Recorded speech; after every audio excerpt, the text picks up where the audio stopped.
I was out here in the middle of the night. I often come out here and check on the dogs. I heard something making hideous noises. It sounded kind of like something was getting killed.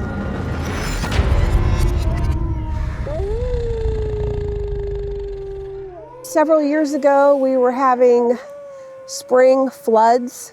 Sometimes that happens, and it was like I was walking in 6 inches of mud for weeks. And I was out feeding the dogs one evening, and they were splashing muck in my eyes. And I fussed at them, actually like, stop, because I was just covered with mud. And this is before the back half of the property back here was cleared. It was very thick, the woods. And I heard something scream so loud that it like echoed and literally vibrated the air. And it, to me, I mean, it sounded demonic, but it kind of sounded like King Kong in the movie. And the dogs just instantly all stopped moving. They get really excited, you know, when it's time to get food, to be fed, and they all stopped and just stared back into the woods. And it unnerved me a little bit. So I still had to feed some over on, you know, the edge of the property, which made me quite nervous. But I had my 9mm in my pocket, so. But I still, you know, I come out here a lot at night, and I'm always out here day and night, and that was the first time I ever heard anything that was, I mean, it wasn't like anything I'd ever heard. It was frightening. Well, I wasn't here for the events, but I immediately got a phone call. Me and Kathy's been partners for about 7 years at all this. We started together. This is hers, it's on her property, and it's her sanctuary, but I'm vice president, and I'm down with the whole thing forever, so we talk. In the remote heart of Texas lies the Twin Rivers Wolf and Wolfdog Sanctuary. It contains 46 powerful animals who live out their lives in the isolated woods in what was supposed to be a relaxing refuge, but something else had found its way into these once peaceful woods. For years, the strange calls, the unexplained missing objects, and their perplexing footprints were written off as an overactive imagination. But now, the evidence is undeniable, and the puzzle is starting to make sense. For Kathy and Jerry, this is no longer just a sanctuary for misunderstood animals. It has become a front row seat to a mystery that neither of them expected to face. Something is out there and is watching them from the thick, dark Texas woods. We had a lady move in with her husband to live on the property to help with the sanctuary. And we were out here.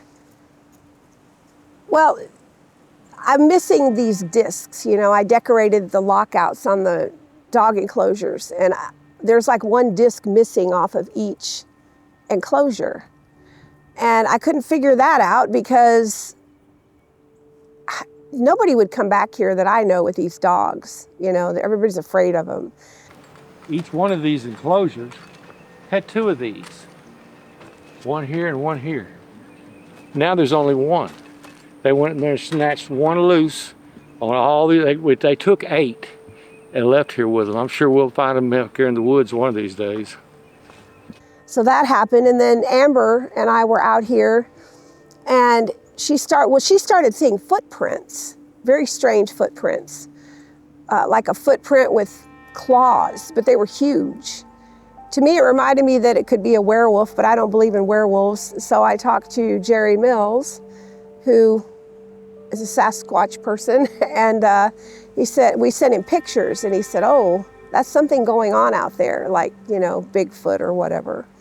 And we saw prints several times. She had a print right next to her RV. She gives me a phone call and starts sending me these pictures, and I've heard a few times from her off and on over the last year or so. It's been more recent than not, but there's always been some kind of odd sound or something that she didn't recognize. And it's kind of, I told her, it sounds a little squatchy, you know, but you really don't want to think you got a pack of squatches creeping on your property. You know, that's the last thing until it's absolutely nothing but that. So we kind of blowed it off and dismissed it. Nothing had ever really happened other than we hearing stuff. And then one day I get this call and I get sent a bunch of pictures that up there at our resident volunteer and her husband's camper. They felt the camper shake one night. Well, we got horses that run around, and she thought maybe the horses were rubbing on it or something. Well, she got up and went out the next day and looked down, and it'd been rainy and stuff, and sure enough, there was this long three-toed track, and there was claws at the end of it. And it had a long taper to it and a normal size heel. This track was about this long. It tapered up, then it broadened out and come to those three toes. And I recognized that track. You know, I've done a lot of squatching, and I've seen squatches, and I've found tracks. Well, these were the standard big husky-built, tall, giant squatch with the big, huge, fat feet. Well, these guys here are similar, but they're slimmer, and their feet are shaped different. And these tracks match exactly the same ones out of Fouke, Arkansas, and the movie that had the Legend of Boggy Creek. What's the Boggy Creek Monster? And the other track that was just exactly the same was picked up in Honey Island Swamp. They call it the Honey Island Swamp Monster. And these guys had feet like that. So, you know, a squatch is a squatch regardless of what his feet, you know. So, and she looked around the camper, and up on the top of the fifth wheel, you know how they connect, she walks under it and looks up. Well, there's his hair. And it's kind of an orangey tan with some lighter highlights and some darker highlights at the bottom. It's real coarse and thick, and the hair's about that long. That would match a head, you know. If it pulled off of the shoulders of the body, you would think it would be longer, but these guys don't necessarily, and all of them got long hair, you know. Which told me everything I needed to know. Well, there it is, you know, there's the tracks. It started with the massive footprints. At first, this was easy to overlook, but the strangeness kept occurring, and always in places where no one should have been. Out in the stillness of the Texas woodlands, something was moving through the woods, haunting the sanctuary in the cool of the evening. And then one night, Amber and I were out here in the middle of the night, and we heard two calls, like they were calling back and forth to one another. And right before that, about a week before that, I was out here in the middle of the night. I often come out here and check on the dogs, and I heard something making hideous noises. Like, it sounded kind of like something was getting killed. It sounded really weird. It was back in the woods. She's hearing stuff that's loud enough to reverberate from, you know, a long ways off. Low wave sound, big chest, lots of projection. She heard them loud and clear. Of course, nobody wants to think that that's happening, but you can't deny it when it's screaming at you, leaving tracks and hair laying around. These mysterious vocalizations marked a turning point. No longer just distant echoes, these calls became intentional. Whatever was out there wasn't hiding anymore. It was coming in closer and getting bolder. Just weird things happen. Like, I had cement blocks lined up at the gate because I had a dog in here and I didn't want her to go under the gate. And the blocks are very heavy. And the next morning, the gate was moved a little bit and the blocks were moved like a foot away from the gate. So there's been some, you know, really strange things. The footprints really made me think something was going on, because I'd never seen footprints before out here. I think we've seen them 4 different times, 4 different places. And she left, put the blocks back. When she come back the next day, the gate shoved open and the blocks are tossed out of the way. These are big old cinder blocks. We have very few neighbors here, and they're all adult and, you know, over 50. And nobody walks around here, nobody comes over here, and they certainly wouldn't be creeping out here with a bunch of wolf dogs. So it's just not a person. And if I had to lay money on it or bet my house on it, Squatch it would be, you know. So, but that's due to my other past experiences, but this is a new experience, some new creatures. They seem to act a little different from place to place. I guess that depends on their interactions with people or other animals. And they didn't come up close to these pens for a long time, but now it ain't even bothering them. They walk right on in. They come all the way around the back on this side, all the way up the front, up and down in here. So it got squatchy at Twin Rivers. As time wore on, the boundary between myth and reality continued to intertwine. Whatever was out there was waiting, observing, and leaving signs of its presence. And yet, for all of the unease, the woods never felt hostile. The sanctuary, once a refuge for abandoned and recovering wolves and wolf dogs, had become something more, a place where the known and the unknown were now living side by side. The deeper Kathy and Jerry looked, the more it seemed the mystery was rooted not just in the woods, but in the land itself. We're in Grimes County, Texas, in Iola. We have Twin Rivers Wolf and Wolfdog Sanctuary. We're a 501c3 nonprofit. We have about 46 wolf dogs here.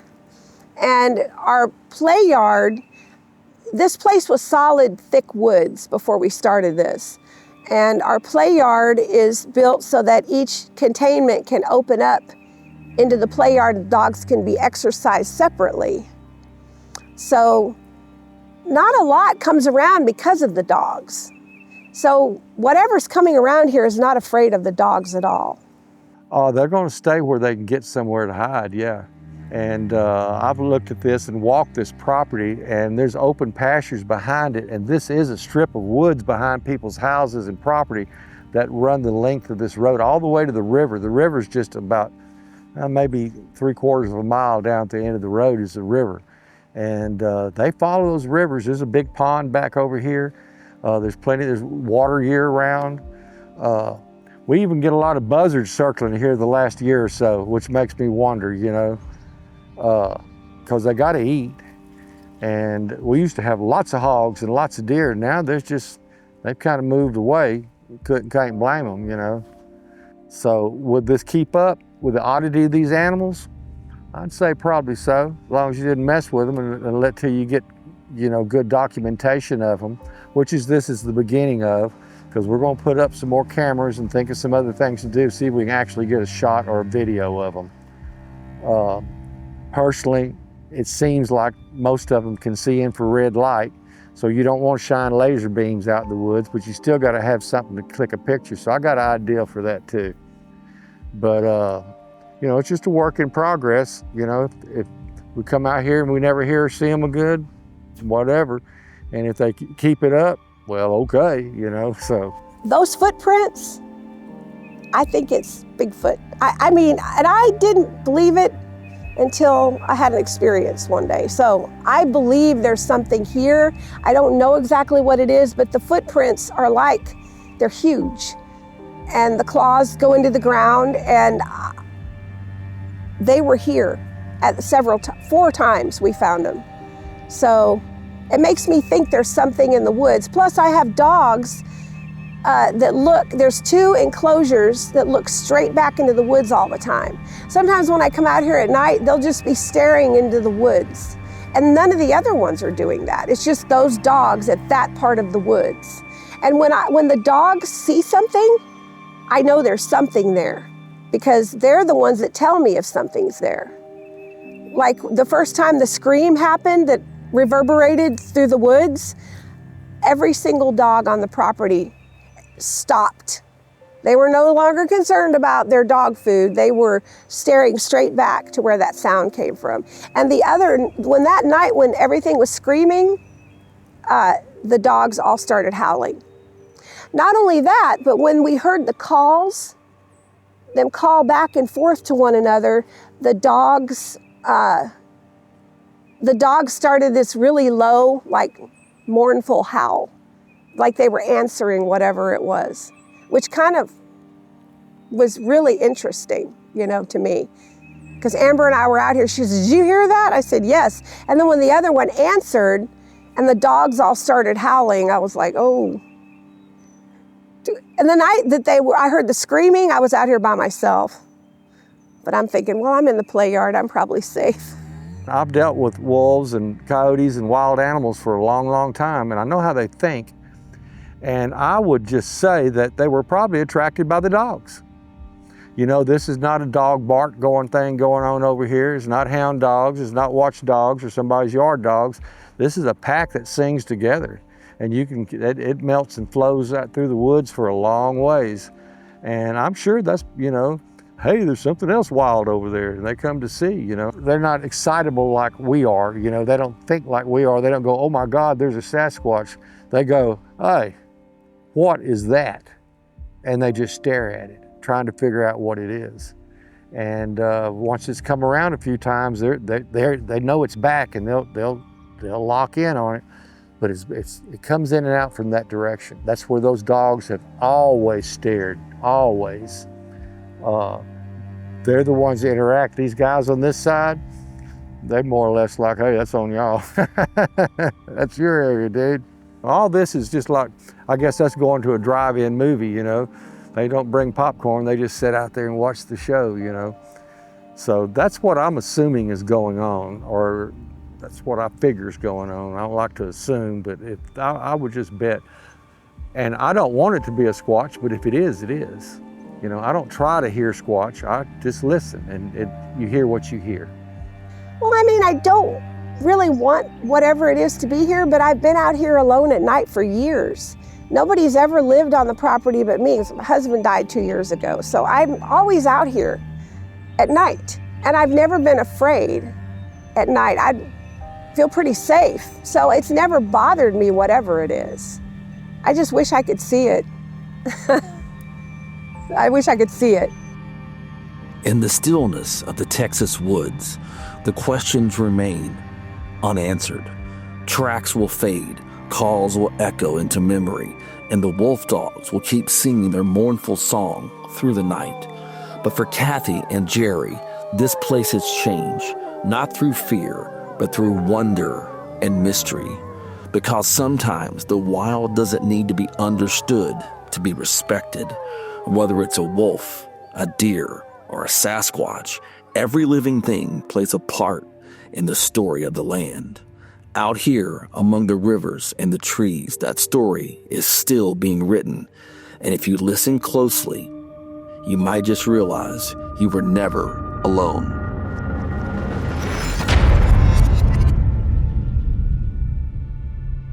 This is our resident volunteers camper.